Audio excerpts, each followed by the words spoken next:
মৌসুমি, তুমি কি কন্টেন্ট বানাও? আরে, আমি আজ পর্যন্ত কোনো ভিডিওতে লাইকই দিইনি। কেন? লাইক দেব তো যারা ভিডিও করছে তারা টাকা পেয়ে যাবে না? তাই আমাকে ভালো লাগলেও আমি শুধু দেখবো, লাইক দেব না। আরে পাগল, লাইকে টাকা পাই না, ভিউজে টাকা পাই।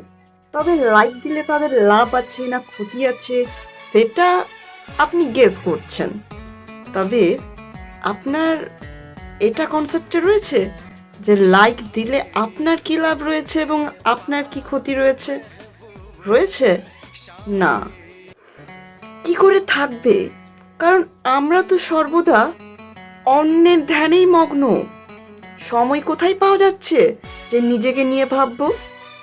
তবে আমি ভাবলাম, কেননা যখন আপনি আমাকে দেখছেন, সো আমি আপনাদের একটু উপকার করে দিই। আপনি যদি কোনো কন্টেন্টকে লাইক দেন তাহলে সেই ধরনের কন্টেন্ট আপনি দেখতে পারবেন। এটাতে যে কন্টেন্ট বানাচ্ছে তার রিচ, এর মাধ্যমে ভিউজটা বাড়বে। এবার এটাতে আপনার কি লাভ রয়েছে? আপনি যদি কোনো ভিডিওকে লাইক করেন, মানে আপনি পছন্দ করছেন তাই থাম্ব করছেন, আপনি তখন সেই ধরনেরই কন্টেন্ট দেখতে পাবেন যে ধরনের কন্টেন্ট আপনি লাইক করেন। অতএব অনেক সময় আমাদের মুড খারাপ থাকে বা আমাদের ইচ্ছা করে আমরা আমাদের পছন্দ মতো কিছু দেখি, তখন ইনস্টাতে যাই, স্ক্রল করি। অনেক সময় পাই না আমরা আমাদের পছন্দের মতো। কেন পাই না? কারণ আমরা লাইক দিই না। যদি আমরা লাইক দিতাম তাহলে অনলি সেটাই আসতো যেটা আমি পছন্দ করতাম।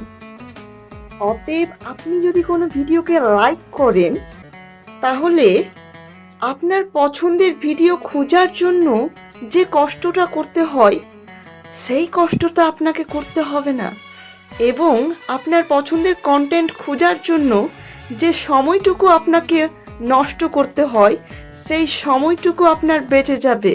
এবার আপনার চয়েস, কষ্ট করে আপনি সময় নষ্ট করতে চান নাকি খুব কম সময়ে প্লেজার পেতে চান। This is your choice.